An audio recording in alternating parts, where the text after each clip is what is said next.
Welcome back, fellow seekers of the shadows. You've tuned into Stories of Crime, the place where the veil between the mundane and the monstrous is brutally ripped away.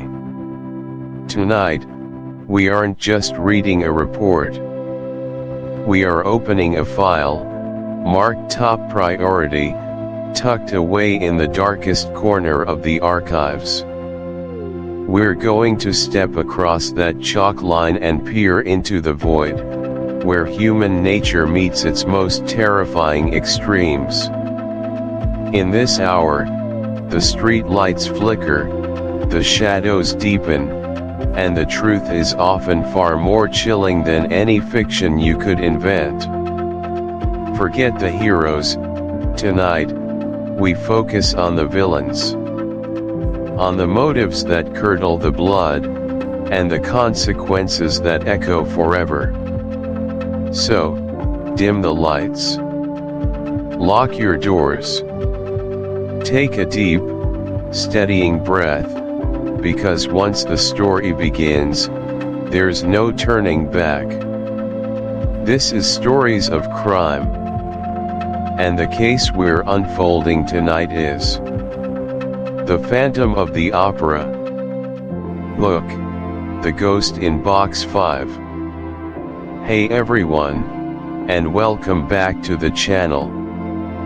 Today, we're stepping through the velvet ropes, past the glittering chandeliers, and into the hushed, cavernous heart of one of the most iconic and undeniably beautiful buildings in Paris, the Opera Garni. But we're not here for the soaring arias, the breathtaking ballets, or the grand society events that once filled its opulent halls. Oh no. We're here for the shadows. For the whispers that cling to the very fabric of the theater. We're here for the legend that curdled the blood of stagehands, ballerinas, and even the most cynical theater managers alike. We're here for the ghost. The opera ghost. Imagine, if you will, the turn of the 20th century. Gaslight flickering, casting long, dancing shadows across richly tapestried walls and dusty backstage corridors. The air, thick with the scent of old velvet, grease paint, and something else, a pervasive, unnatural chill that no amount of roaring fire or heating could ever quite dispel from certain corners of the building. It's in this opulent, yet strangely eerie, world that the legend of the opera ghost took root, and flourished, not as a quaint rumor, but as a terrifying, undeniable truth. For the young dancers, the corps de ballet, barely women, their faces powdered and their hearts full of ambition, superstition, and a healthy dose of primal fear, this wasn't just a cautionary tale passed down by the older stagehands. It was their daily reality. They spoke of an unseen presence, a chilling draft that would sweep through the wings when every door was firmly shut, sending shivers down their spines. They swore they heard strange, guttural murmurs echoing from the labyrinthine cellars beneath the stage, or a mournful sigh that seemed to emanate directly from the grand chandelier itself, high above the auditorium. They described objects moving seemingly on their own, a dropped sandbag narrowly missing a dancer's head, a heavy prop mysteriously shifted from its place, a crucial score page vanishing from a conductor's stand, only to reappear minutes later, dog-eared and out of place, as if handled by unseen fingers. These girls, clutching their delicate tutus and their rosaries, would cling together, their eyes wide with apprehension, refusing to walk alone down the deserted, winding corridors or up the creaking spiral staircases that led to the upper dressing rooms. They knew. Deep in their bones, they knew. Something lived in the hidden passages, behind the mirrors, above the stage rigging, beneath the very foundations of the opera house. Something that demanded its tribute, its perfect, unobstructed view from Box 5, reserved solely for its shadowy presence. And woe betide anyone, principal dancer or powerful patron, who dared to occupy it without permission. The consequences were, quite literally, deadly. And this, my friends, is where the real shiver begins. Because who, or perhaps more terrifyingly, what, was this specter? Was he a man, a hidden genius of music and architecture, driven utterly mad by rejection and isolation, orchestrating his macabre opera from the profound depths of his despair? A living, breathing architect of terror, pulling the strings of the theater's inhabitants like a puppeteer, unseen but ever present? Was he a genuine ghost, a restless spirit, the tormented soul of a victim of some forgotten tragedy, forever tied to the very stones of the theater, replaying his torment through eternity? Or was he something far more terrifying, a monster, a creature of the night, a grotesque anomaly, an almost mythical being lurking in the darkness, forever hidden from the judging eyes of a world that would surely recoil in horror at his true form? The mystery isn't just about his identity, it's about his very being. Is he flesh and blood, bone and sinew, albeit twisted into an unimaginable, horrifying form? Or is he an ethereal presence, a figment of collective fear, a manifestation of the theater's own dark, tragic soul? The legend itself doesn't offer easy answers, and that, I believe, is precisely what Ma. Intro, Behind the Mask, a narrator's POV. Hello, my dear listeners. Or rather, fellow travelers. Because that's what we're about to become, you and I. We're standing on the precipice of a journey, one that will take us deep beneath the gilded surface of the Paris Opera, into its hidden depths, and perhaps even further, into the labyrinthine corridors of the human heart itself. You've likely heard his name. Erik. The Phantom. A spectral presence, a chilling voice, a master of illusion and terror.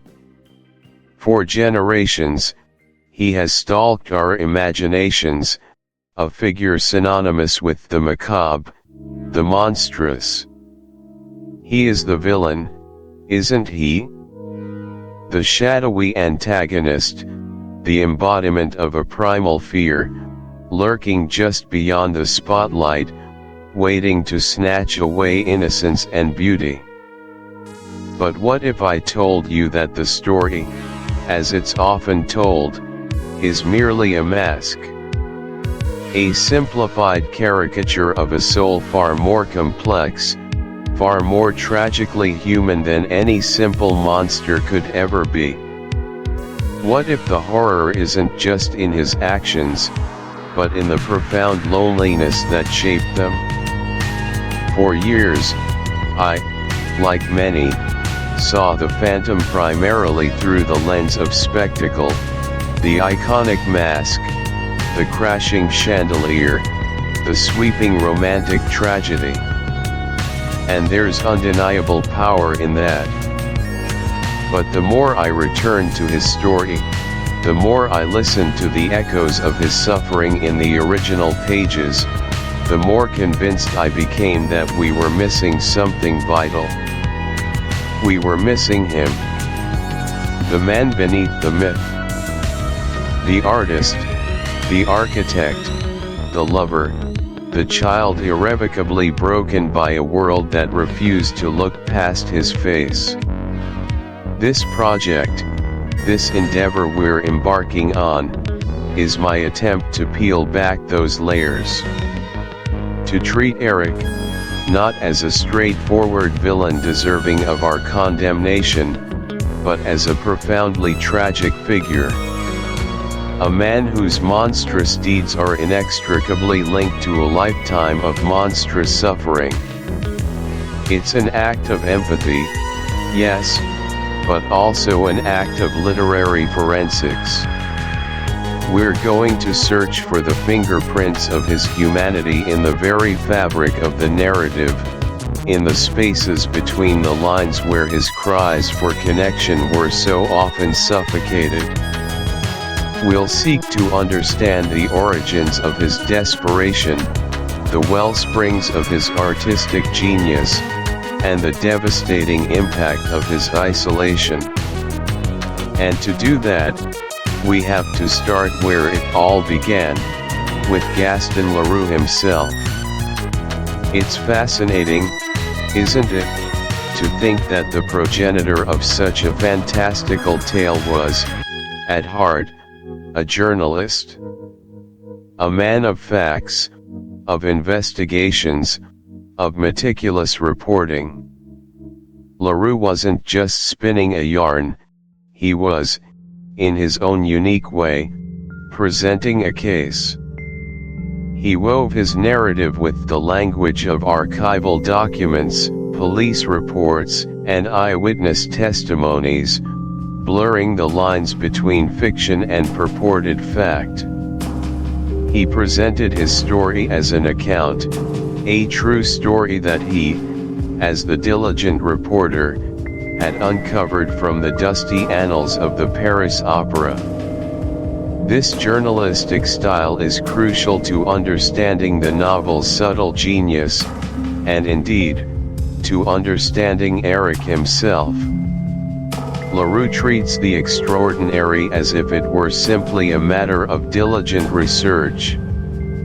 He grounds the supernatural occurrences, the impossible feats, in a painstaking reality of architectural detail, historical context, and human testimony.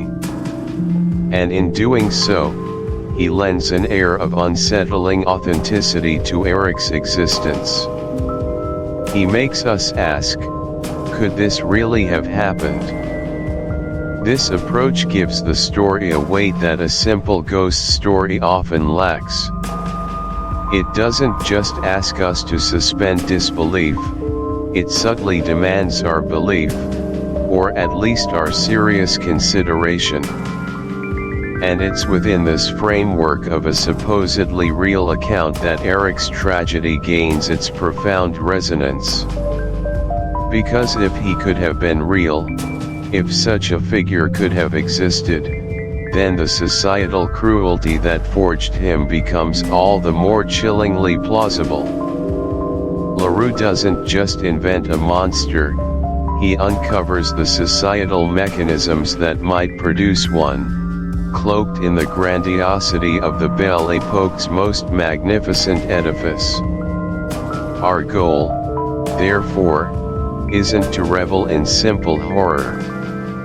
It's not about jump scares or. Chapter 1, Whispers in the Wings. Hey everyone, and welcome back to the channel. Today, we're embarking on a journey into the magnificent, yet deeply unsettling, world of Gaston Leroux's Gothic masterpiece, The Phantom of the Opera. Now, if your only encounter with this story is through the beloved musical, you're in for an absolute treat, because while that adaptation is undeniably iconic and brilliant, the original novel, Well, it's a beast of a different color. It's darker, more labyrinthine, a chilling blend of mystery, romance, detective work, and psychological horror that truly gets under your skin.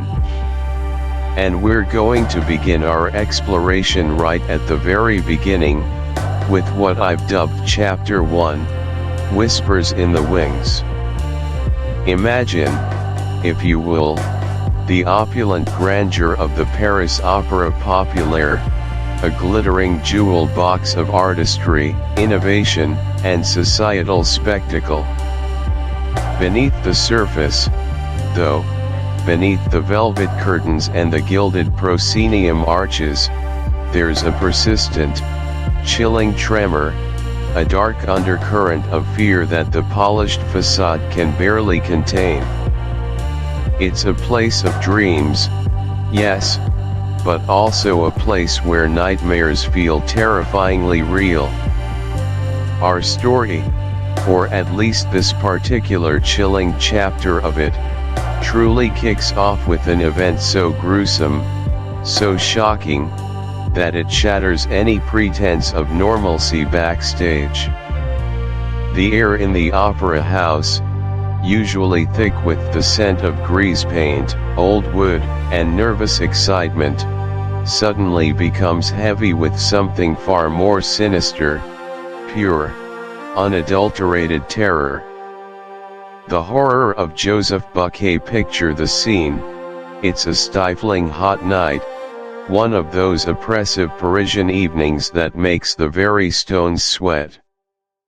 Deep in the third cellar, the very bowels of the theater, a labyrinthine underworld of ropes, pulleys, counterweights, and colossal set pieces, Joseph Buquet, the chief scene shifter, is found dead. And not just dead. Hanged. His body swings grotesquely, a macabre pendulum, from a rope in the dim, dusty vastness. The light from a single, flickering lantern casts dancing shadows, making the horror all the more surreal. Buquet was no stranger to the shadows. He was a veteran, a man who thought he knew every hidden passage, every secret creek, every forgotten corner of this immense architectural marvel. He was also one of the few who dared to speak openly, even mockingly, of the opera ghost. He'd warn the younger stagehands, with a sort of gruff bravado, about the phantom's Punjab lasso, a terrifying, magical noose the ghost supposedly used. And now, he hangs, a victim of his own warnings. The immediate aftermath is pure, unadulterated pandemonium. Leroux doesn't just tell us it was chaos, he immerses us in it. The description is visceral, pale, shaking lips, distended eyes, terrified flight. Stagehands, men hardened by years of strenuous labor and late nights, are screaming, their voices echoing eerily through the subterranean passages. Ballet girls, usually the epitome of grace and composure, are fainting, collapsing into trembling piles of tulle and terror. People stumble over each other, a frantic, desperate mob trying to escape the grisly spectacle, to flee from the very air that now feels poisoned by fear.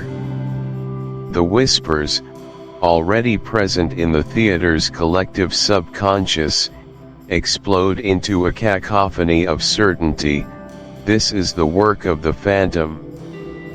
No ordinary accident, no common suicide. This is him. This isn't just a mysterious death, it's a terrifying declaration, a brutal assertion of the unseen presence's power. It solidifies the legend, turning a half-believed myth into a horrifying, tangible, murderous threat that can strike anyone, anywhere, at any time. The opera house, once a sanctuary of art, becomes a prison of fear. The resignation and the unsettling demands.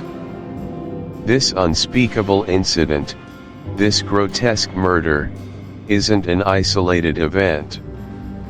It's the horrific culmination of years of strange occurrences, unexplained disappearances, disembodied voices, objects moving on their own, sets collapsing, and a pervasive, creeping sense of dread that has seeped into the very foundation. Chapter 2, The Angel of Music. Alright, welcome back, my dear listeners, to our deep dive into the labyrinthine corridors and tragic melodies of the Phantom of the Opera. If you've been with us since Chapter 1, you'll recall we left off amidst whispers and rumblings, the unsettling departure of the esteemed opera managers, Moncharmin and Richard, from the Grand Opera Populaire. Their superstitious fears, born from inexplicable accidents and menacing notes, had finally reached a crescendo, forcing them to cede control to Messieurs Firmin and André. It was a moment steeped in both absurdity and underlying menace, a foreshadowing of the profound strangeness that permeates every gilded inch of this legendary building. But while the foundations of the opera house may have been quaking with the manager's trepidation, the true seismic shift was yet to come. It wasn't about contracts or balance sheets, not just yet. It was about a voice. A singular, utterly unexpected voice that would erupt from the shadows and seize the hearts of Paris, a voice that would both mesmerize and bewilder, pulling back the velvet curtain on a mystery far older and more profound than any ghostly prank. This, my friends, is Chapter 2, The Angel of Music. And it's here that our focus narrows, tightening its grip on the slender figure of Christine Daaé, an unknown chorus girl on the cusp of an unimaginable destiny, and the enigmatic, invisible hand guiding her toward it. Let's set the scene, the grand gala performance. Imagine the Opera Populaire, ablaze with 1,000 lights, shimmering with silks and jewels, the air thick with anticipation and the scent of expensive perfumes. This was the night.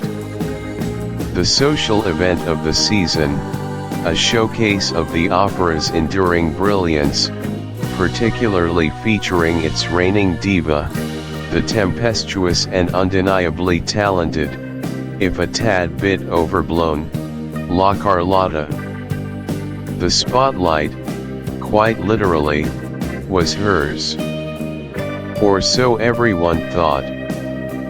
But as fate, or perhaps something far more deliberate and malevolent, would have it, disaster struck. The curtain was poised to rise on Act I of Gounod's Faust, a pinnacle of the operatic repertoire, when word began to ripple through the dressing rooms like wildfire.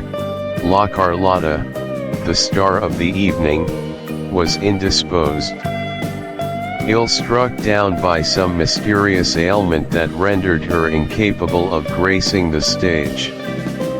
The official explanation was a sudden hoarseness, a vocal affliction.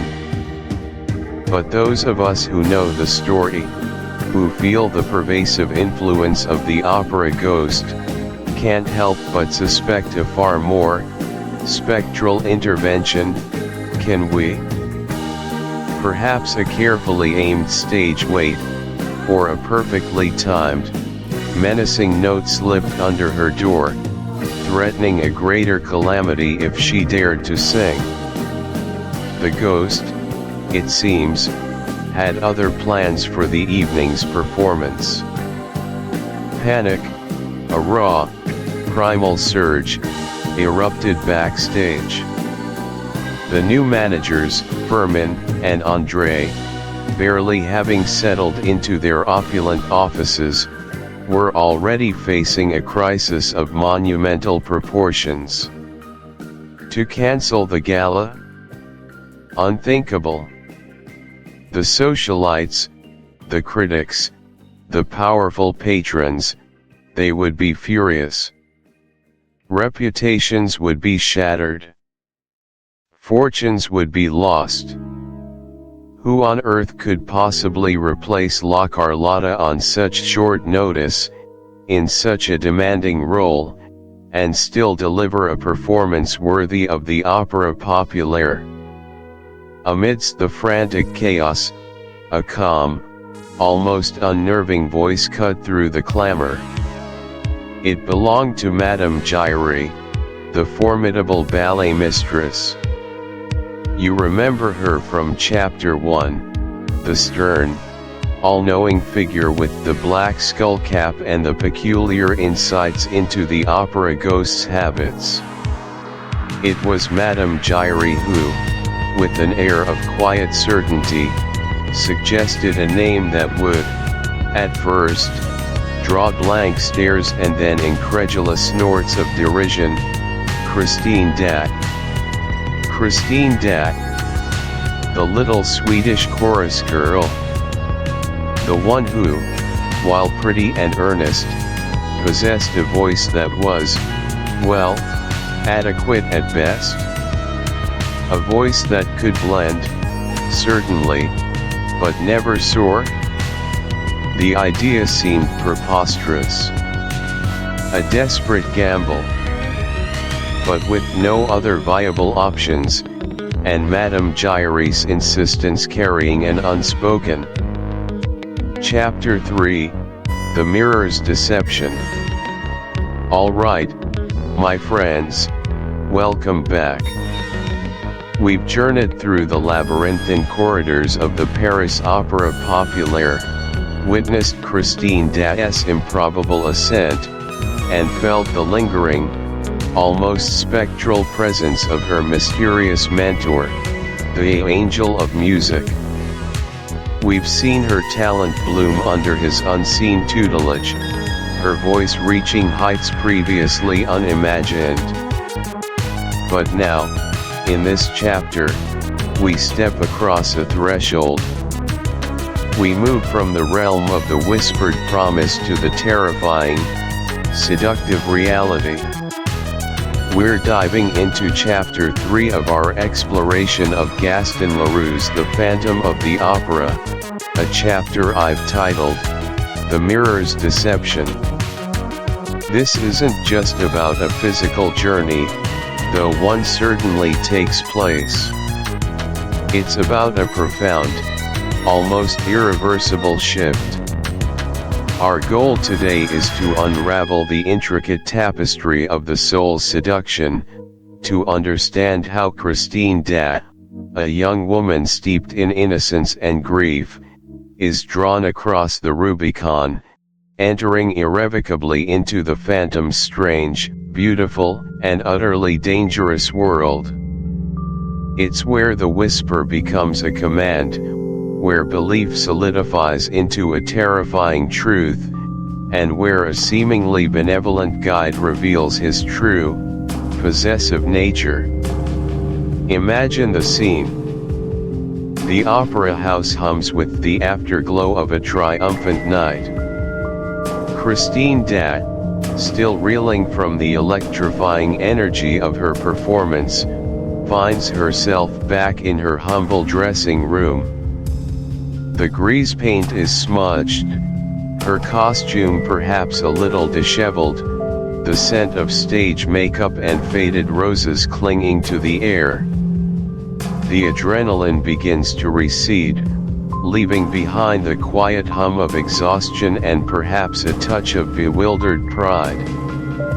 She's alone, or so she believes, surrounded by the familiar clutter of stage life, discarded roses, pots of makeup, a half-eaten apple.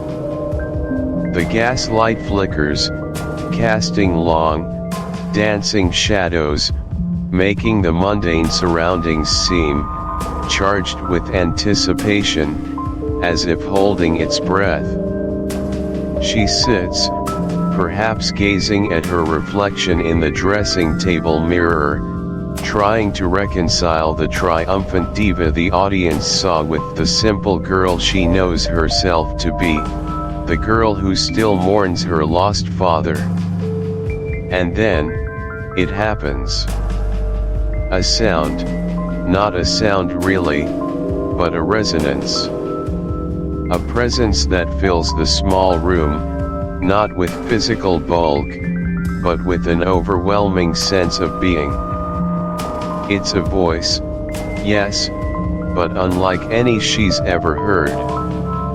It's not from her ear, but from within her, resonating in her very bones, a symphony played directly on her soul. It's a voice that is simultaneously distant and intimately close, ethereal yet undeniably real, carrying the weight of ancient secrets and boundless power. The voice speaks, and its words are not mere words, they are pronouncements. It's rich, melodious, yet infused with an authority that silences all rational thought. It's a voice that seems to vibrate with the very essence of music, an instrument in itself, capable of conveying raw power and delicate tenderness in the same breath. Your voice, it is truly divine tonight, my Christine. Pause for a moment and consider the weight of those words. Not good, not beautiful, but divine. It's the ultimate validation, especially for an artist who has dedicated her life to perfecting her craft. But more than that, it's possessive. My Christine. He stakes a claim, even before she fully comprehends his physical existence, a claim on her talent, her spirit, her very being. He continues, praising her with an intensity that borders on worship, an adoration so profound it must feel both intoxicating and terrifying. He speaks of her destiny, of the extraordinary power she wields, a power he claims to have cultivated, to have awakened within her. He reminds her of the promise, the one her beloved father spoke of on his deathbed, the angel of music, who would come to guide her, to perfect her art. For Christine, this isn't just a voice, it's a living echo of her past, a tangible connection to the man she adored and grieved for so deeply.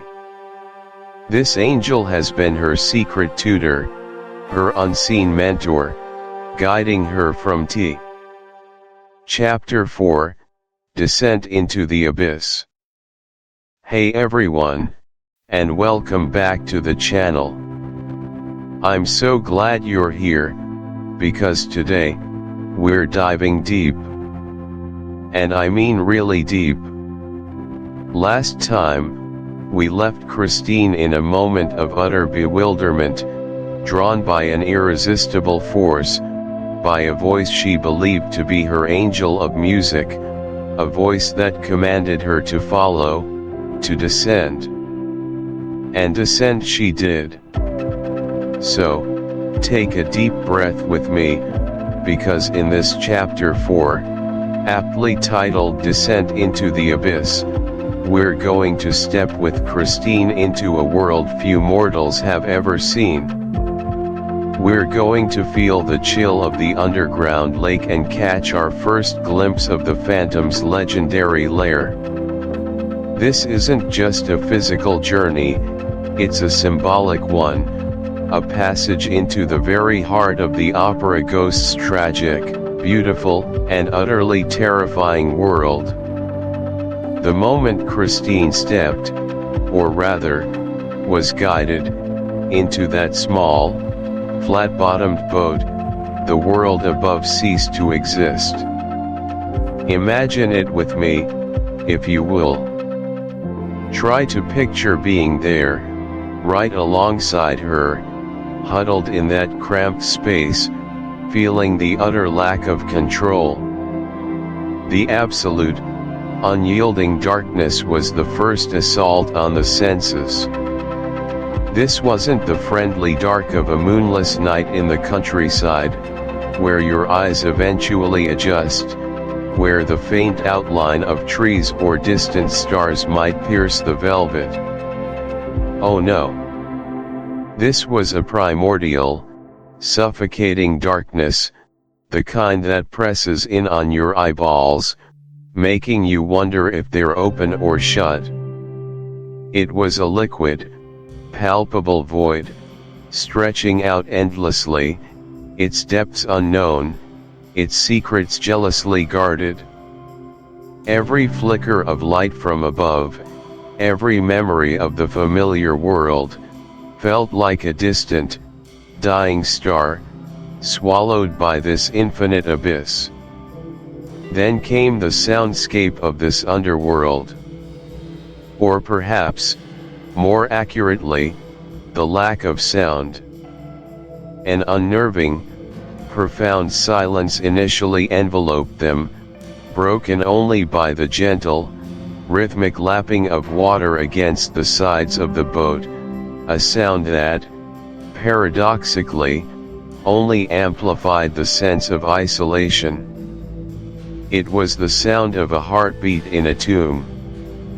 You could almost hear Christine's own ragged breathing, sharp and shallow, echoing in the confined space, a desperate testament to her living presence in this place of the dead. The drip, drip, drip of water from unseen cavern ceilings punctuated the stillness, each drop a tiny, cold chime marking the passage of time in this timeless realm. And then, the faint, almost imperceptible sound of Erik's movements, the measured push of his oar, the almost ghost-like shift of his weight, a chilling reminder of who was truly in control here. The world above had its bustling markets, its joyous operas, its carriages clattering on cobblestones. This world had only silence, vast and deep, a silence that hummed with a strange, melancholic music all its own. The air itself was an experience. A pervasive, bone-deep cold seeped into Christine's very being, a damp chill that permeated her clothes, her skin, her very soul. It carried with it the distinct smell of wet earth, of ancient rock, of stagnant water, and perhaps, a metallic tang, like old iron or forgotten minerals. It was the scent of the subterranean, of secrets long buried, of a place untouched by the sun for centuries. You could almost taste the dampness on your tongue, a mineral flavor clinging to the back of your throat. Every breath was cold, a harsh reminder of how far she'd descended from the warmth and light of the living world. The boat beneath her rocked ever so gently, a cradle on a vast, black sea, its movements subtle yet constant, amplifying her disorientation. She couldn't see, couldn't hear the familiar, couldn't feel the sun, couldn't smell the fresh air. Her senses were overwhelmed, recalibrated to this new, terrifying reality. It was a disorienting, almost hallucinatory experience, a complete sensory deprivation that left her vulnerable, utterly at the mercy of the man, or phantom, who rode her further and further into the unknown. Then, gradually, ever so subtly, the darkness began to recede, not because light was introduced from an external source. Chapter 5, Curiosity Kills the Peace. Hello, dear listeners, and welcome back to our deep dive into the labyrinthine heart of the Phantom of the Opera. If you've been with us, you know we've walked through gilded opera halls, descended into subterranean waterways, and witnessed the chilling, almost magnetic pull Erik, our mysterious maestro, holds over the innocent Christine Daaé. We've seen his power, his possessiveness, and the almost supernatural extent of his influence. We've explored the whispers, the fear, the awe he inspires, and the delicate dance between terror and fascination that defines his relationship with his protégé. We've talked about the music, the voice, the angel of music persona, a carefully constructed illusion, meticulously crafted over years to gain access, to teach, to control. It was a beautiful deception, wasn't it? A golden cage, adorned with the finest melodies, designed to trap not just Christine's talent, but her very soul. And now, we arrive at a moment that is not just pivotal, but catastrophic. A moment that shatters not only an illusion but, in many ways, an entire existence. We're talking about the unmasking scene, a brutal, almost surgical tearing away of the veil, exposing raw truth and leaving devastation in its wake. This is Chapter 5, Curiosity Kills the Peace. Think about that title for a moment, Curiosity Kills the Peace. It's a twist on the old adage, isn't it? Curiosity killed the cat. Here, it's not just an individual life that's threatened, but the fragile, terrifying, yet somehow stable ecosystem of Erik's carefully constructed world, and indeed, Christine's own internal peace. The peace she had found, however uneasy, in believing in her angel, in the magic of his voice, in the safety of his subterranean sanctuary. We left off with Christine trapped, mesmerized, yet increasingly unsettled in Erik's lair. The beautiful music, the ethereal voice, the promise of an artistic destiny, all were intoxicating. But beneath the surface, a chilling reality began to seep in. She was a prisoner, albeit one with the most magnificent tutor imaginable. The human mind, however, is a restless thing. Especially a young, impressionable mind like Christine's, grappling with the supernatural, the unexplained, the forbidden. She had seen Erik's back, his shadowy form at the organ, his gloved hands. She had heard his every command, absorbed his every lesson. But she had never seen him. Not truly. And in that not seeing lay both the terror and the allure. The mask, you see, was more than just a physical object. It was a psychological barrier, a wall between Erik's monstrous reality and the fragile beauty he sought to possess. It allowed Christine to believe, however tenuously, in the angel, because the physical evidence of the demon was hidden. but curiosity, that most human and irresistible of urges, began to gnaw at her. It wasn't malicious curiosity, not initially. It was a desperate need for understanding, for truth. Who was this voice, this presence? What lay beneath the smooth, white facade that so eerily hinted at something unspeakable? The narrative brings us to a point of unbearable tension. Christine, alone, has been mesmerized by Erik's organ playing, transported by his music. She's in a trance, yet a part of her is fighting, questioning. She looks at Erik, lost in his music, his back to her, his concentration absolute.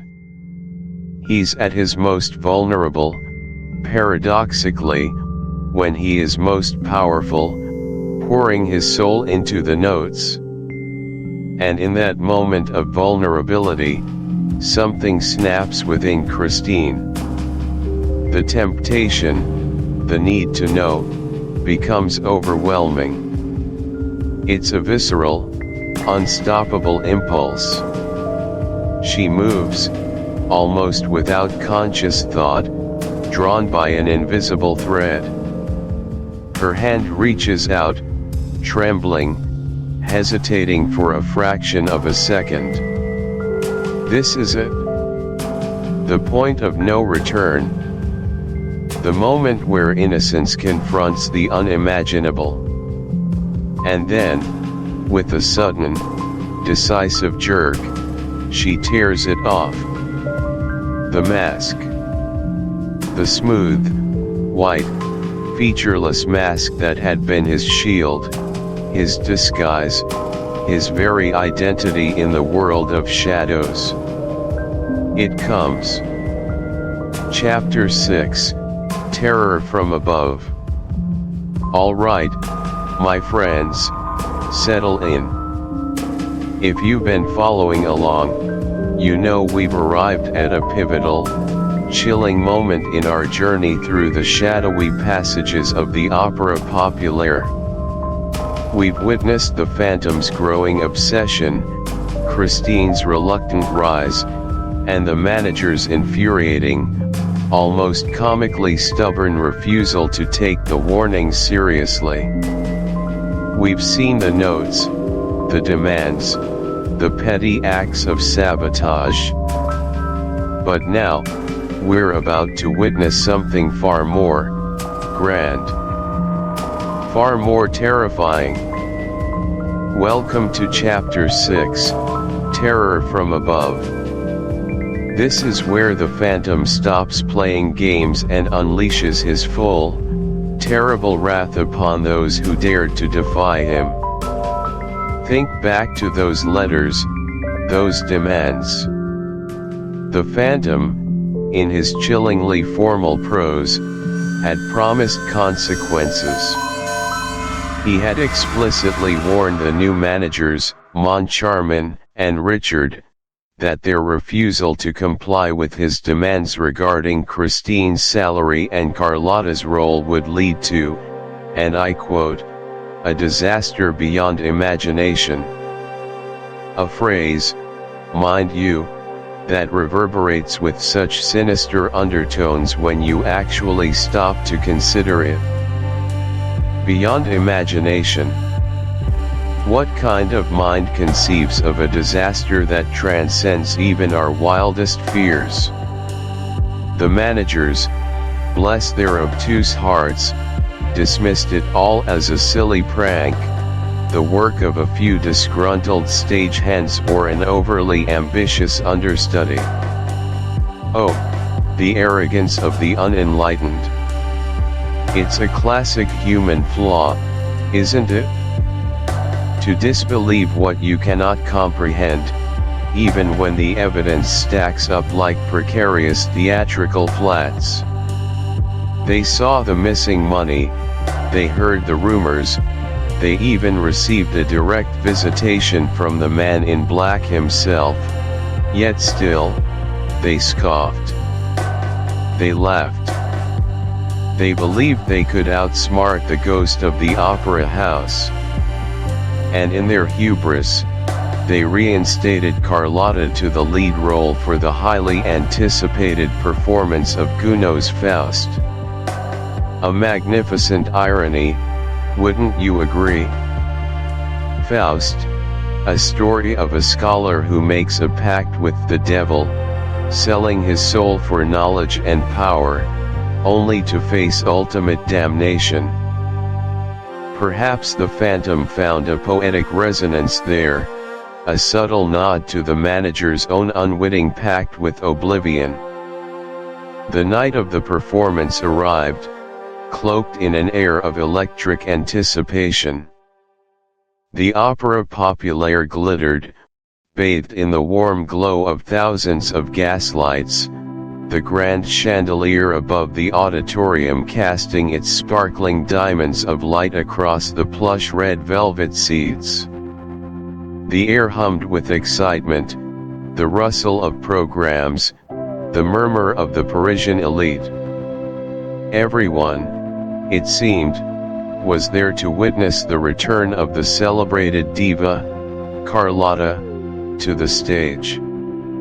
There was a palpable sense of triumph in the air, a feeling that normalcy had been restored, that the Phantom scare had been just that, a scare, now past. Carlotta, resplendent and radiating an almost defiant confidence, stepped onto the stage. She began to sing, her powerful voice filling the vast hall, soaring through the grand arpeggios and intricate coloratura of Marguerite's Jewel song. She believed she had won.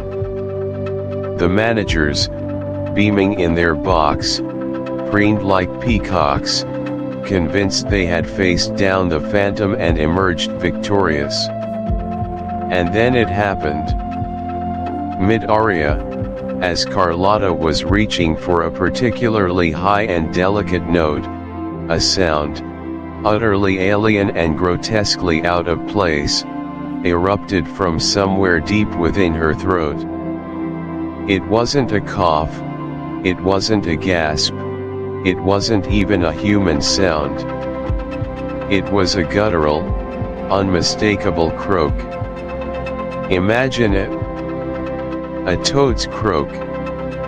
Loud, wet, hideous, and utterly, profoundly unmusical. The effect was instantaneous and devastating. A ripple of confusion, then sniggers, then outright laughter swept through the audience. Carlotta, her face contorting in a mixture of disbelief, horror, and incandescent rage, tried to continue, but another, even more forceful croak, tore from her. The entire house erupted. Laughter mixed with gasps of shock. Some audience members pointed, unable to contain their mirth at the utter absurdity of the situation. It was a spectacle of humiliation. P.E.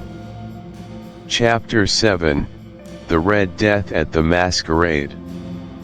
All right, my friends, welcome back to our ongoing exploration of one of literature's most enduring and enigmatic figures. If you've been following along on this journey into the gilded cage and dark labyrinth of the Paris Opera, you know we've already delved deep into the whispers, the chilling rumors, the unsettling, almost spectral presence that seems to breathe within its very foundations. We've seen Erik, the Phantom, largely as an unseen force, a master manipulator lurking in the deepest shadows, pulling strings from his subterranean kingdom with an almost supernatural deftness. He's been the architect of inexplicable accidents, the sender of cryptic, demanding notes, the disembodied voice in the dressing room that chills performers to the bone. He's been a tormentor, a tutor, a mysterious benefactor, a force of nature that defies explanation. But what happens, dear listeners, when the unseen decides, quite abruptly and terrifyingly, to become undeniably, palpably seen? What happens when the phantom, the ghost, the spectral entity, decides to materialize in the most flamboyant, audacious, and frankly, spine-chilling way imaginable? Well, that, my friends, is precisely what we are about to plunge into headfirst in this chapter, a pivotal turning point aptly titled Chapter 7, The Red Death at the Masquerade. This isn't merely a scene of lavish spectacle or a moment of dramatic flair, it's Erik's grand, horrifying, and utterly unmissable declaration. It is, undeniably, his public assertion of absolute dominance over the opera and everyone within it. But, I would argue, and for me, this is where the true tragedy of Erik's character burns brightest, that beneath that sweeping, blood-red shroud and that ghastly skull mask, it is also a profoundly poignant, almost unbearable cry of deep, agonizing loneliness. It's a moment that, more than almost any other in the novel, truly crystallizes the complex, terrifying, and ultimately heartbreaking essence of Erik's existence. It's where his power and his pain collide in a devastating, unforgettable tableau.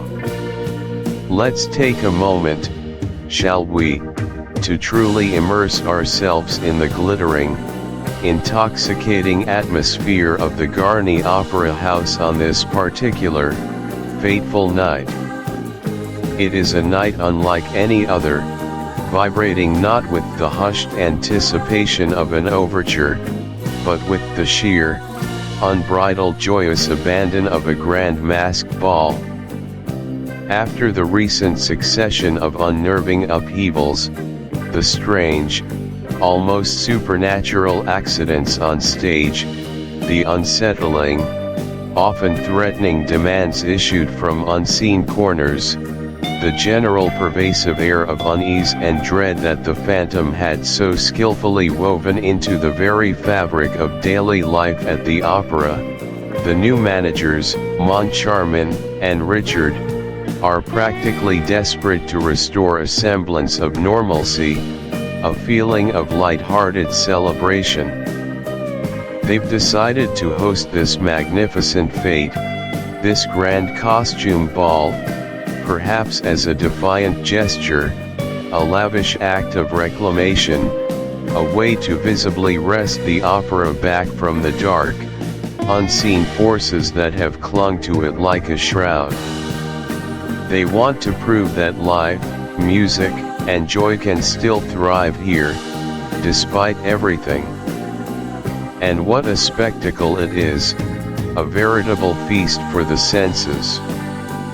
Leroux's descriptions, though not overly long, are so evocative, they ignite the imagination.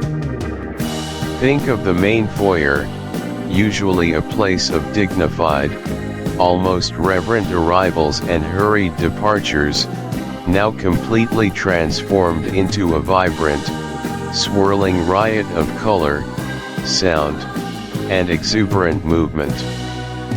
The polished marble floors, usually reflecting only the solemn grandeur of the architecture, now shimmer with the glittering, kaleidoscopic light from countless colossal chandeliers, each crystal prism catching and scattering the glow like 1,000 tiny, dancing stars across the vaulted ceilings.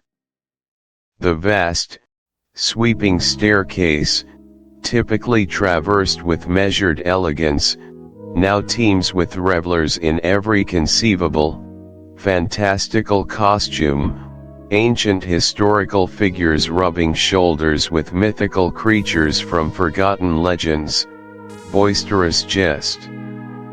2. He is dominance personified, made flesh and bone, or mask and cloth. This entrance is his grandest, most unequivocal public assertion of power. Up until this point, he has primarily operated from the deep shadows, an unseen voice echoing from the rafters, a hidden hand manipulating stage machinery, a ghost in the machine. But here, he steps into the brightest, most public light, into the very heart of their most cherished social ritual, and completely, terrifyingly dominates it. He stops the music cold, silences the chattering crowd, freezes their laughter mid-air. He commands their absolute attention and their instinctive, profound fear in a way that no mere human could ever hope to achieve. He literally embodies the ultimate power, the power over life and death, over fate itself. By doing this, he is making it unequivocally clear that he is the true, undisputed master of the opera. The new managers, the prestigious board members, the celebrated performers, the wealthy patrons, they are all merely insignificant players in his macabre theater, and he is the grim, uncompromising director, pulling their strings with an invisible thread of terror. He is telling them, without uttering a single direct threat, though his presence is threat enough, that he can manifest anywhere, anytime, and bring their carefully constructed world to a screeching, terrifying halt. He forces them to acknowledge his existence, his might, his undeniable claim to the opera itself.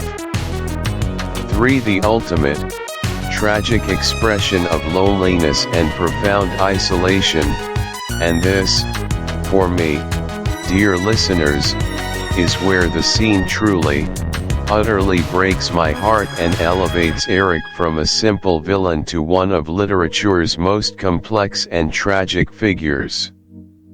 Why, I ask you, would someone choose a costume that represents ultimate, horrifying separation, not just from society, but from life itself? Think deeply about the context. A masked ball. Traditionally, a masked ball is a chance to playfully hide one's identity, to flirt with newfound anonymity, to step into another persona, perhaps even to connect with someone new, albeit under the veil of disguise. It's an invitation to momentary freedom, to playful abandon. But Erik doesn't choose a playful, romantic, or even a cunning mask. He chooses death itself. He chooses the one costume that ensures absolute, utter repulsion, fear, and complete isolation. No one will approach him, no one will dare to dance with him, no one will engage with him in conversation, even a masked one.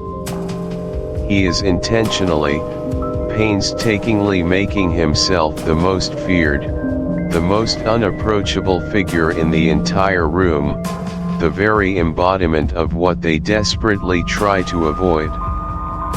This isn't just about terrorizing them, though that is certainly part of his intention. No, I believe it's about a profound, desperate cry for recognition, for acknowledgement, even if that recognition is born purely of fear. He wants to be seen, to be acknowledged as a force, to force them to confront his existence head-on. but because he believes himself to be so irredeemably monstrous, so hideous in his physical form, so utterly unlovable by conventional standards, the only way he knows how to be seen, the only way he feels he can exist in their world, is as a bringer of terror and death. He can't join them, he can't truly be one of them in their joyful revelry, so he will stop them. He will become the antithesis of their joy, a living embodiment of everything they fear and try to escape, a stark reminder of their mortality and vulnerability. He wears a death's head mask because, in his own tormented mind, that is all he is, a living corpse, a man condemned to an existence outside the bounds of normal humanity.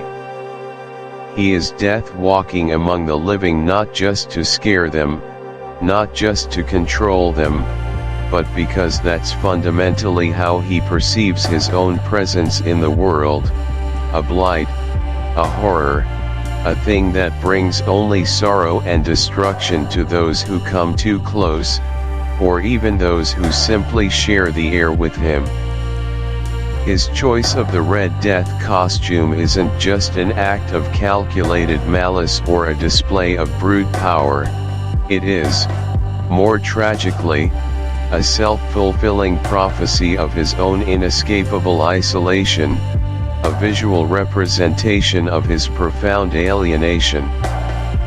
He is asserting his dominance, yes, but in doing so, he is simultaneously asserting his ultimate, agonizing separation from the very human connection he so desperately craves, even as he pushes it further away with his terrifying visage. This scene, my friends, is a masterpiece of psychological storytelling, a microcosm of Erik's entire tragic journey.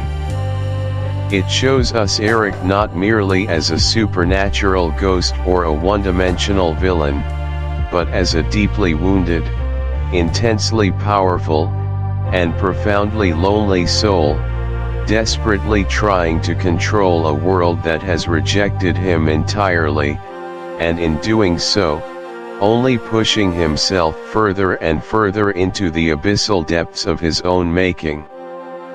It sets the stage, with a chilling inevitability, for the escalating tragedy that is still to come, reminding us that for Erik, there is no escape from his own haunting reality, and for the Paris Opera, there is no escape from its phantom, who now walks openly among them, a harbinger of both terror and profound, unrequited sorrow. Chapter 8, The Rooftop Confession. Hey everyone, and welcome back to our deep dive into the labyrinthine world of Gaston Leroux's The Phantom of the Opera. It's been quite a journey so far, hasn't it? We've navigated the glittering facade of the Paris Opera, felt the chill of its hidden passages, and witnessed Christine Daaé's meteoric rise, a rise inextricably linked to the mysterious, spectral voice that haunts her. Last time, we left off with Raoul, Vicomte de Chagny, reeling from the unsettling performance, a performance that hinted at a darkness he couldn't quite comprehend. He knew, with a lover's instinct, that something was profoundly wrong with his beloved Christine. And that, my friends, brings us to Chapter 8, The Rooftop Confession. This is where the stakes escalate dramatically, where whispered fears become concrete terror, and where a desperate plan, born of love and sheer, primal desperation, begins to take shape. Our goal today is to unravel the tense, heartbreaking conversation that unfolds high above the bustling streets of Paris, A conversation between two souls caught in the suffocating web of a truly extraordinary, and terrifying, predicament. Imagine this with me, if you will. It's late evening, the gas lamps of Paris are beginning to twinkle below like scattered jewels, a vast, glittering tapestry unfurling beneath them. Above, the sky is a vast, inky canvas, dotted with a million stars, a celestial dome that feels both infinite and, ironically, utterly confining in its cold, silent witness. The air up here is brutally crisp, carrying the faint, distant sounds of the city, a carriage rumbling somewhere far below, a distant laugh echoing from a cafe terrace, the ceaseless, almost imperceptible hum of a metropolis winding down for the night. But up here, on the very peak of the Opera Garni, atop the magnificent, gilded statue of Apollo's lyre, there's a profound, almost eerie silence. It's a place of impossible romance.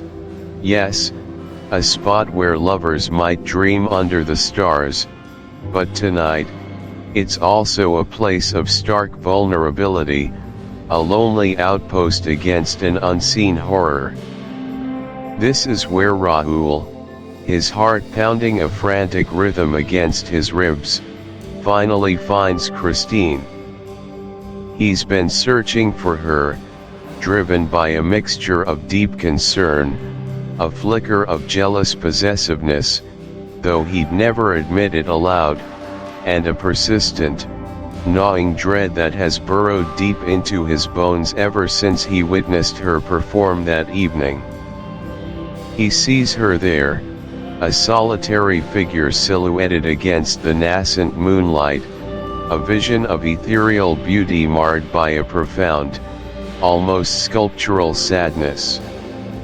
Her shoulders are slumped, her gaze distant, fixed on something beyond the horizon, or perhaps, more chillingly, fixed on something within the terrifying, internal landscape of her own mind. When he approaches, the air between them is thick with unspoken words, heavy with the weight of secrets too burdensome to bear. Raoul, ever the gentleman, ever the ardent lover, tries to reach her, to pull her back from whatever abyss she's teetering on the edge of. He speaks softly, his voice laced with tenderness, but also with an undertone of barely suppressed panic that he struggles to keep out of his tone. "Christine," he says, his breath misting into fragile clouds in the cold air. "What is wrong? Tell me, my darling. You seem changed. You are not yourself." And Christine, she turns to him, her eyes wide, haunted, reflecting the distant city lights like fragmented, shattered mirrors. Here, high above the bustling world, where the very gods of music and art seem to watch over them from their cold stone pedestals, she finally begins to unravel the terrifying truth. It's as if the sheer elevation, the distance from the oppressive theater below, gives her the courage, or perhaps the sheer desperation, to speak. She starts slowly, hesitantly, as if voicing these forbidden words gives them even more power, more reality, solidifying the nightmare in the cold night air. She speaks of him. Not by name, not at first, but as the voice, the spirit of music, the angel. Chapter 9, The Persian's Tale. All right, welcome back, my dear listeners. to our continuing journey through the labyrinthine depths of Gaston Leroux's The Phantom of the Opera. We've navigated the glittering stage, felt the chill of the catacombs, and glimpsed the chilling figure of the opera ghost himself. We've seen him as a tormentor, a lover, a genius, a monster. But one question has gnawed at us, hasn't it? Who is he? Where did this spectral presence, this master of illusions and architect of fear, come from? Up until this point, Erik has been a force of nature, almost mythological in his origins. He simply is. But in the chapters we're about to explore, the veil is finally, terrifyingly, pulled back. And the person who pulls it back for us, who holds the key to Erik's past, is one of the most enigmatic and, frankly, unsung heroes of this entire saga, the Persian. You remember him, right? He's the shadowy figure, always lurking, always with a warning, often saving Raoul just in the nick of time, but never fully explaining himself. He's the one who seems to know too much, who anticipates Erik's moves with an almost supernatural precision. We've seen him as a guardian, a silent observer, a man burdened by a terrible secret. Well, now, that secret is about to be laid bare. The Persian, whose real name is the Dargha, isn't just some random observer. He is, in a profound and tragic way, inextricably linked to Erik. He is the only one in the opera house, besides perhaps Erik himself, who truly understands the full scope of the monster's genius, and more terrifyingly, his capacity for cruelty. But more than that, he understands the origins of that cruelty, the crucible in which Erik was forged. The Persian carries a unique burden, the weight of Erik's past, and a deep, personal sense of responsibility for the terror Erik now unleashes. So, let's peel back the layers and uncover the truth. Get ready, because what we're about to hear is not just a tale of a monster, but a tragedy of genius, a testament to how human deformity and isolation can twist the soul, and how a distant, exotic past can cast a long, dark shadow over the present. Sound of a subtle, mysterious transition, perhaps a soft, exotic flute or wind sound effect. The Persian story takes us far, far away from the gaslit boulevards of Paris, back in time to a place of ancient grandeur and brutal power, Mazandaran. This isn't just a geographical location, it's a world away, a landscape of towering mountains and lush, ancient forests, bordering the Caspian Sea, a realm steeped in history and often shrouded in political intrigue. It was here, in this distant land, in the service of the Shah, that the Dargha first encountered Erik. And it was an encounter that would forever scar him. Imagine, if you will, a young man, born with a face so grotesquely deformed, so terrifying, that his own mother recoiled from him, abandoning him to a life of utter solitude and despair.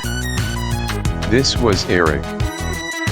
He grew up an outcast, a pariah, forced to wear a mask even amongst those few who tolerated his presence. But beneath that horrific visage beat the heart of an extraordinary genius.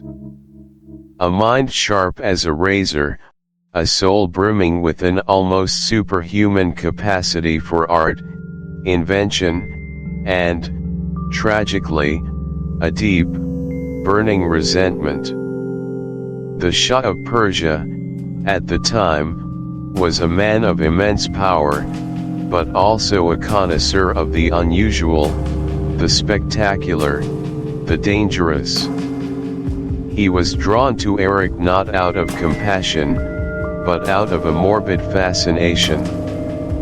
Erik, with his unparalleled intellect, became the Shah's personal architect, magician, and ultimately, his most terrifying instrument. Let's delve into each of these roles, because they are crucial to understanding the Erik we know as the Phantom. Firstly, as an architect. Erik wasn't just building structures, he was crafting wonders, designing palaces and fortresses with a brilliance that surpassed any of his contemporaries. The Shah commissioned him to build an entirely new palace, a magnificent edifice that would stand as a testament to his power and vision. And Erik, with his innate understanding to unique knowledge, no one else understands Erik's mind like the Darriga. He's seen the depths of Erik's depravity and the heights of his genius. He knows the danger Erik poses is far greater than anyone in Paris can possibly comprehend. They see a ghost. He sees a master assassin who built death traps for a Shah. 3. Moral burden. He carries the weight of all those innocent lives Erik took in Persia. He saw the suffering, the silent disappearances, the terror. Now, seeing Erik repeat these patterns, albeit in a different context, awakens that guilt and compels him to act. He cannot allow Erik to commit similar atrocities in a new land. For a chance at redemption, perhaps, deep down, the Persian believes that if he can stop Erik, he can somehow atone for his past actions. Not just for helping Erik escape, but perhaps for not doing enough to stop him when he had the chance in Persia. He may even harbor a faint hope of saving Erik from himself, of somehow reaching the human buried beneath the monster, though he knows how slim that chance is. When the Persian appears throughout the novel, warning Rahul, guiding him through the labyrinth, pushing him to be careful, he's not just being helpful. He's acting out of a profound, almost desperate sense of personal mission. Every word, every action, is steeped in the memory of Mazindaran, in the terror he witnessed, and in his own complicity. He is trying to prevent a replay of the past, to save Christine from becoming another of Erik's victims, a living prisoner in a world designed solely for him. So, when you next encounter the Persian in the novel, don't just see him as a convenient plot device. See him as a man haunted by ghosts of his own making, burdened by a history that no one else shares, a silent warrior fighting to correct a mistake that spans continents and decades. He is the keeper of Erik's true identity, the sole witness to his monstrous genesis, and the only man who truly understands the devastating power of the Phantom of the Opera. This revelation completely changes our understanding of Erik, doesn't it? He's not just a creature of the opera house, born from the shadows. He's a product of a brutal world, a rejected genius who honed his terrifying skills in the court of a despot, a man whose past is as exotic and dangerous as the traps he built. And now, armed with this knowledge, we can truly appreciate the terrifying genius and the tragic humanity of the man beneath the mask. Next time, we'll dive even deeper into Erik's lair, following the Persian and Leroux into the heart of the monster's domain. And believe me, knowing what we now know about Erik's past, that journey will be even more chilling. Thank you for joining me on this profound journey, and I look forward to unraveling more mysteries with you very soon. Until then, keep listening, keep thinking, and try not to get lost in the dark. Chapter 10: The Torture Chamber. Hello, my dear readers and listeners. Welcome back to our deep dive into the shadowy depths of Gaston Leroux's The Phantom of the Opera. We've journeyed through the glittering facade of the opera house, glimpsed the tortured soul behind the mask, and witnessed the escalating drama that has ensnared our unfortunate trio, Christine, Leroux, and the enigmatic Erik. Today, we descend further into a chapter that for me encapsulates the sheer, chilling genius of Erik's malevolent architecture of despair. We're talking about Chapter 10, The Torture Chamber. This isn't just a room, it's a meticulously crafted psychological and physical trap, a testament to Erik's unparalleled intellect and his profound capacity for cruelty. It's designed not merely to kill, but to utterly break the spirit, to inflict the maximum possible agony on those who dare to interfere with his twisted desires. And who are these brave, or perhaps foolish, souls? None other than Leroux de Chagny, propelled by a desperate love, and the enigmatic man known only as the Persian, guided by a sense of duty, a haunting past connection to Erik, and perhaps, a flicker of something akin to pity. The descent into the abyss, Leroux and the Persian's fateful journey. When we left our heroes, Christine had been spirited away, swallowed by the unseen forces of the opera house's nether regions. Leroux, a young man typically accustomed to the comforts and certainties of high society, finds himself in a nightmare beyond imagining. His love for Christine, pure and unwavering, is now his only compass, driving him into a realm where reason crumbles and terror reigns supreme. He's desperate, impulsive, and, crucially, out of his depth. He is, however, not alone.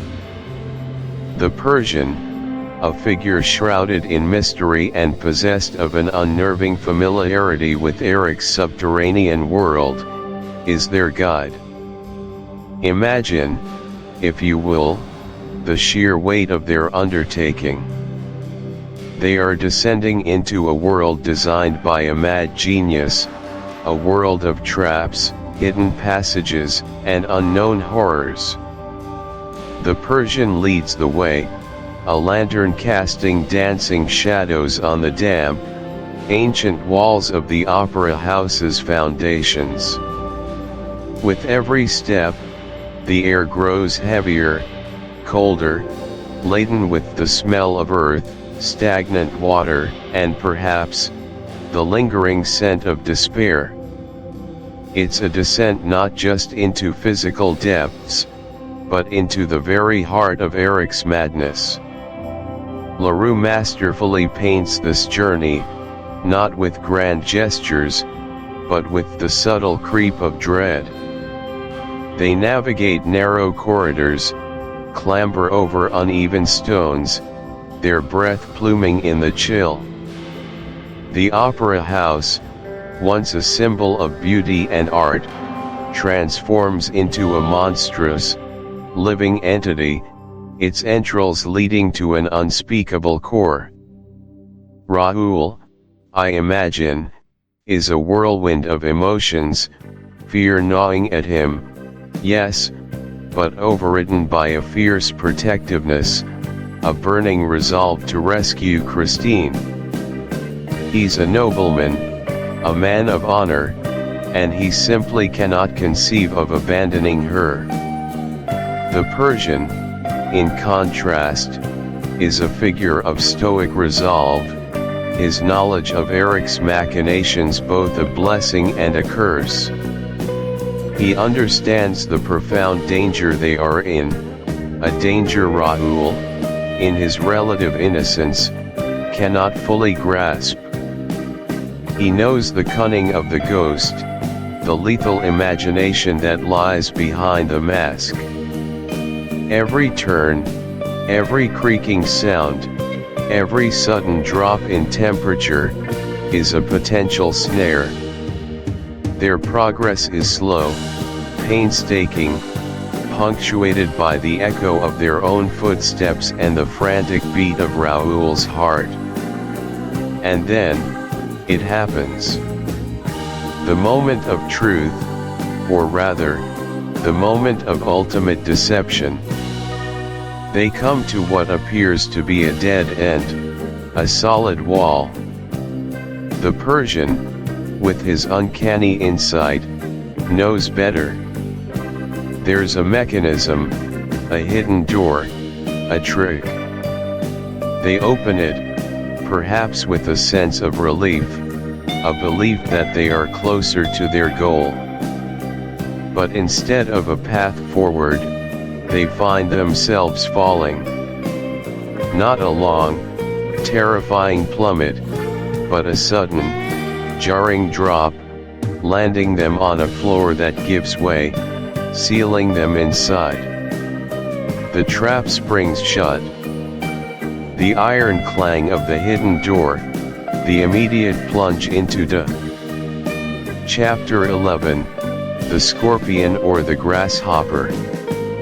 Alright, welcome back, my friends, to the shadows and grandeur of the Paris Opera House.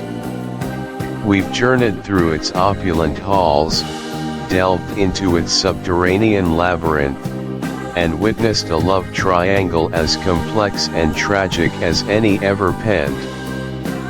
But now, we stand at the precipice. This, my dear listeners, is it? This is Chapter 11, The Scorpion or the Grasshopper. And believe me, the title barely scratches the surface of the terrifying, heart-wrenching climax we're about to confront.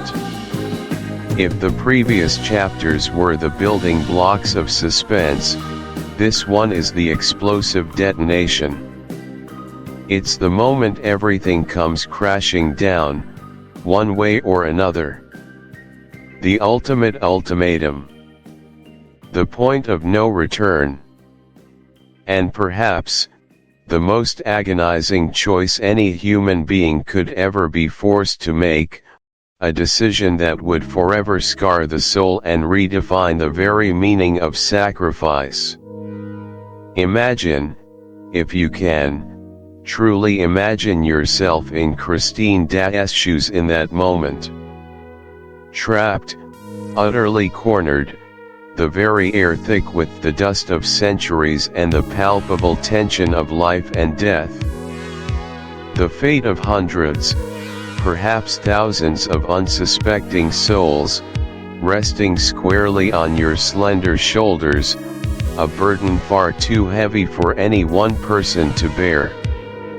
Erik, the Phantom, has not just revealed his ultimate hand, he has slammed it down onto the table with the thunderous finality of a death knell. He's laid out a choice, stark and horrifying in its simplicity, yet impossibly complex in its moral and emotional implications. It's a choice that strips away all pretense, all hope of negotiation, all possibility of compromise or escape. There are no clever words, no third option to be found, no hidden escape clause in this monstrous contract. It is simply this, distilled to its most brutal essence: "You marry me, Christine," he essentially states, his voice, though perhaps softer now, ringing with an terrifying authority that brooked no dissent.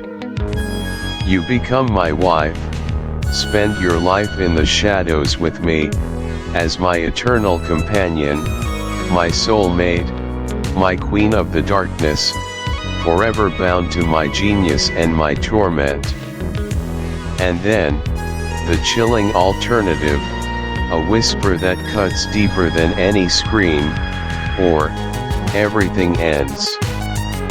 Not just your precious life, not just Raoul's, your beloved beacon, but the very edifice you stand in, this magnificent, world-renowned Paris Opera House, with every single soul currently within its opulent, unaware walls." Annihilation. Complete and utter obliteration. A scorched earth policy applied to an entire building and its inhabitants. Think, for a moment, about the sheer, unadulterated cruelty of such a proposition. It's not a proposal born of love, not in any conventional, healthy sense we understand it. It's a demand, a transaction of souls, an act of supreme, megalomaniacal possessiveness disguised, perhaps in his own twisted mind, as a desperate, final plea for connection. Erik, in his warped, terrifying genius, has cornered Christine in a way that is psychologically masterful and emotionally devastating. He wants not just her presence, not just her compliance, but her complicity, her acquiescence. He wants her to choose him, even if that choice is born of absolute, paralyzing terror rather than genuine affection. He wants her to willingly step into his world, to embrace her destiny with him, even if that willingness is brutally coerced by the most extreme blackmail imaginable, pushing her to the very brink of human endurance. The choice isn't merely between two individuals, Erik and Raoul, it's between two entirely different realities, two vastly divergent futures. One reality, a life of confinement, of chilling, isolated beauty, of a singular, intense, and deeply unsettling bond with a man who is both monster and maestro, guardian and tormentor. A life where her voice would sing for one alone, her heart forever tethered to his darkness. The other reality, the freedom she so desperately longs for, the life she desires with Raoul, filled with light and normalcy and shared affection, but at an unthinkable, unspeakable cost, the blood of. Chapter 12, The Kiss and the Release. All right, dear listeners, welcome back to our deep dive into the labyrinthine heart of the Phantom of the Opera. We've journeyed through obsession, fear, beauty, and the profound, often tragic, depths of human desire. We've seen Erik, the Phantom, build his empire of shadows, fueled by a yearning for love that warps into a terrifying possessiveness. We've witnessed Christine Daaé caught in a crucible of choices, torn between the familiar, comforting love of Raoul and the dark, compelling pull of her angel of music. And now, we arrive at a pivotal, incandescent moment, Chapter 12, The Kiss and the Release. This chapter, for me, isn't just a turning point in the plot, it's the very soul of the story. It's where the monstrous facade begins to crumble, not under the weight of external force, but from within, catalyzed by an act so simple, so profoundly human, it shatters the very foundations of Erik's existence. Our focus today, our guiding star through this emotional tempest, is the transformation of the beast through a single act of compassion. Think about that for a moment, how potent a single, selfless gesture can be. How it can cut through layers of pain, anger, and self-preservation to reach the core of what it means to be alive, to be human. It's a testament to the idea that even the most hardened heart can be softened, not by force, but by a touch of unearned kindness. We left Christine in a situation of unimaginable horror and impossible choice. Raoul and the Persian, her only allies, were trapped, facing a slow, agonizing death in the water-filled torture chamber, the infamous Chamber of Torments, a testament to Erik's dark genius and his capacity for cruelty. Erik, the master manipulator, the heartbroken artist, the vengeful monster, had presented her with an ultimatum: marry him, become his bride and eternal companion in his subterranean kingdom, and save them all, or refuse, and watch everyone she cared for perish. The fate of Raoul, her true love, the man whose innocent affection offered her solace, and the lives of the innocent Persian, a man who had bravely tried to help her, were literally in her hands. The weight of such a decision is enough to crush anyone, let alone a young woman who, despite her artistic gifts and growing strength, has always felt a certain innocence, a vulnerability in the face of the world's harsh realities and Erik's relentless psychological warfare.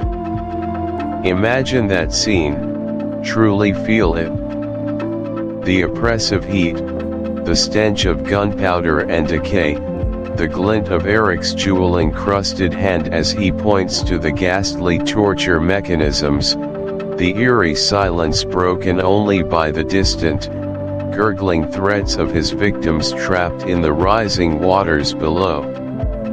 Christine, her mind reeling, her heart pounding with a mixture of terror and desperation, must have felt 1,000 conflicting emotions. Fear, certainly, a primal, bone-deep terror of Erik's unfathomable power and his monstrous capabilities.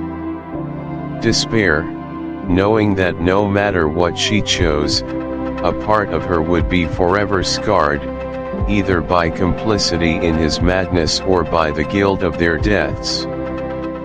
But then, something else begins to stir within her.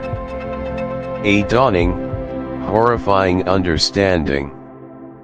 As she looks at Erik, truly looks at him, not just at the terrifying mask, not just at the deformed face he's revealed beneath it, but at the profound, unyielding suffering etched into every line of his being, every desperate plea in his voice, she begins to see past the monster to the profoundly wounded man beneath.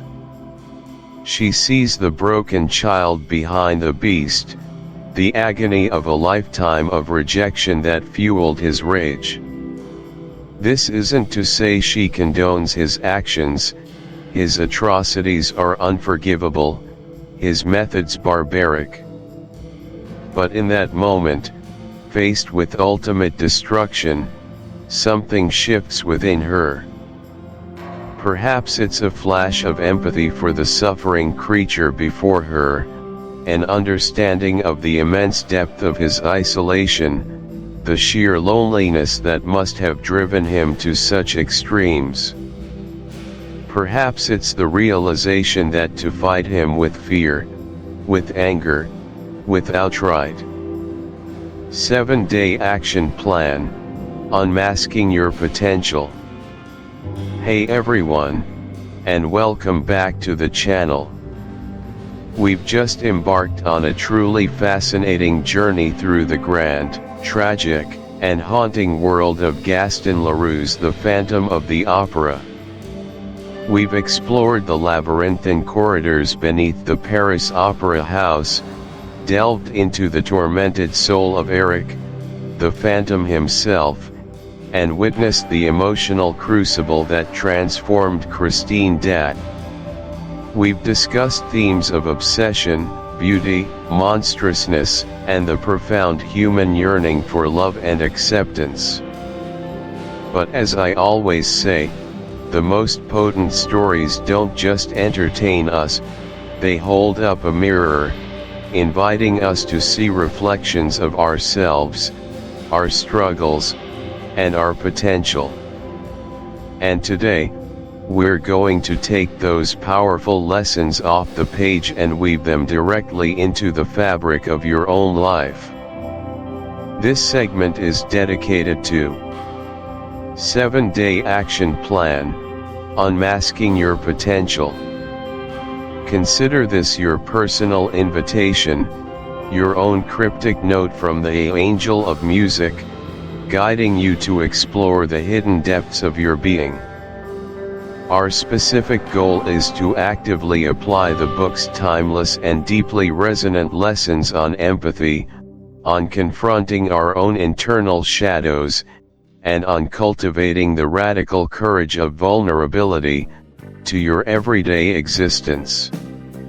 This isn't just about abstract concepts, it's about concrete steps you can take, starting today, to unlock a more authentic, more empathetic, and ultimately, more powerful version of yourself. Imagine this week as your own private exploration of the opera house of your soul, a week-long odyssey designed to help you see yourself, and indeed, those around you, with a newfound clarity and compassion. It's about daring to pull back the curtain, not just on a performance, but on the true drama unfolding within you. Are you ready to truly see and be seen? Let's begin. Day 1 to 2, identify your shadow self. We begin our journey, as all good psychological thrillers do, by venturing into the deeper, often darker, corners. For the first 2 days of this action plan, your profound mission is to consciously confront and identify what the renowned Swiss psychiatrist Carl Jung termed your shadow self. In the iconic narrative of The Phantom of the Opera, Erik, our elusive, tormented genius, stands as the quintessential embodiment of the shadow. He is a man of truly prodigious and extraordinary talent, a brilliant musician whose compositions stir the soul, an architect whose designs defy belief, an inventor whose ingenuity is unparalleled. Yet, beneath this brilliance, he is utterly repulsed by his own reflection, physically disfigured and emotionally scarred, leading him to hide his face, to cloak himself in mystery, and tragically, to project his deep-seated insecurities, his raw rage, and his profound loneliness onto the unsuspecting world. He is a stark, powerful illustration of what can tragically occur when our true self, our immense potential, is forcibly buried, denied, and left to fester under layers of shame, fear, and societal rejection. But here's the crucial, often uncomfortable truth: we all, every single one of us, harbor an Erik living somewhere within our own metaphorical catacombs. We all possess parts of ourselves, our authentic desires, our innate capabilities, our genuine emotions, that we have, for various reasons, repressed, ignored, or actively denied. These hidden facets aren't always dark in the conventional sense. Certainly, they can manifest as the more challenging aspects of our personality: deep-seated insecurities, irrational fears, simmering anxieties, or even unacknowledged resentments. But equally, and perhaps more surprisingly, our shadow can also encompass incredible, dormant talents, audacious dreams, or deeply held desires that we have dismissed as too silly, too ambitious, too unconventional, or simply too much for us to genuinely pursue. Perhaps it's a creative urge you've stifled since childhood, a leadership quality you consistently shy away from, a yearning for deep connection you pretend not to have, or even a profound anger or sorrow you refuse to. Summary: 3 key takeaways. Alright, settle in, grab a warm drink, maybe dim the lights a little. We're about to dive deep into the lingering echoes of a classic that has haunted our collective imagination for generations. After spending what feels like an eternity, because, let's be honest, 290 minutes is a substantial chunk of anyone's life, especially when you're caught in the intoxicating, melancholic grip of the Phantom of the Opera. It's time to distill that sprawling, Gothic romance into something manageable, something that speaks to the very core of our human experience. This story, whether you know it from Gaston Leroux's original novel, Andrew Lloyd Webber's iconic musical, or any of its myriad adaptations, is more than just a tale of love, obsession, and terror. It's a profound exploration of human nature, society's cruelties, and the enduring power of a single act of kindness. So, let's peel back the layers, step out from the shadowy catacombs of the opera populaire, and unmask the 3 key takeaways that resonate most powerfully, lessons that linger long after the final note fades. Summary: 3 key takeaways. Lesson 1. Society creates its own monsters through exclusion. This first takeaway, for me, is the aching heart of the entire narrative, the tragic genesis of the opera ghost himself. We meet Erik, or rather, we encounter the terrifying myth of Erik, a figure shrouded in mystery and fear. But if we dare to look beyond the terror, beyond the disfigured visage and the murderous acts, we find a profound, heartbreaking truth: Erik was not born a monster. He was made one. His story, pieced together from whispered legends and the chilling reality of his existence beneath the opera house, paints a picture of unimaginable suffering and rejection from the very moment of his birth. Imagine being born into a world where your very appearance is deemed an abomination, where your face, rather than being a canvas for love and connection, is a source of immediate revulsion and fear.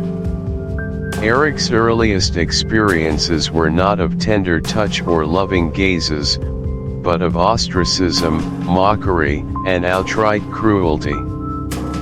He was abandoned by his parents, displayed in freak shows as a grotesque curiosity, forced to endure the horrified gasps and pointing fingers of a society that refused to see beyond his physical deformities. He was literally unmasked and exposed for public amusement, his humanity stripped away piece by painful piece. This continuous, relentless exclusion didn't just scar his face, it deformed his soul. It taught him that the world was a hostile, unforgiving place, and that the only way to survive, let alone thrive, was through fear, manipulation, and control. Denied any normal human affection, any genuine connection or warmth, he retreated.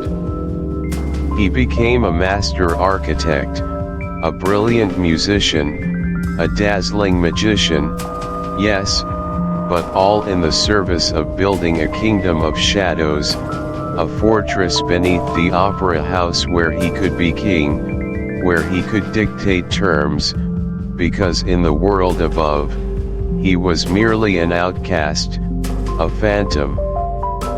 His subterranean lair, a dark mirror of the dazzling world above, became both his sanctuary and his prison. Here, he could indulge his genius, create beauty in isolation, and exert power, because it was the only power he was ever truly afforded. He craved beauty, longed for love, yearned for recognition, perfectly human desires, but the pathways to achieving them had been warped by a lifetime of rejection.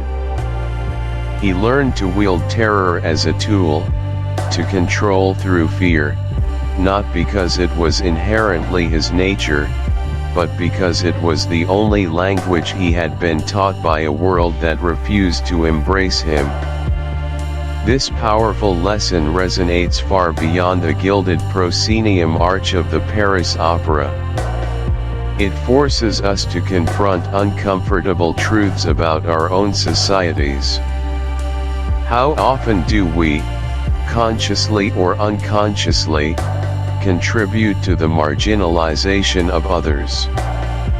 How do our judgments, our fears, our unwillingness to look past superficial differences, push individuals to the fringes?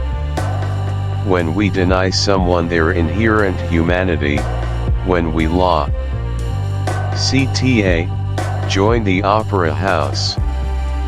And so, my friends, as the final, haunting strains of the Paris Opera Populaire fade into the quiet echoes of our minds, we find ourselves, as I often do after truly immersing myself in a story, left not just with the plot points and character arcs, but with a profound, almost visceral sense of lingering questions.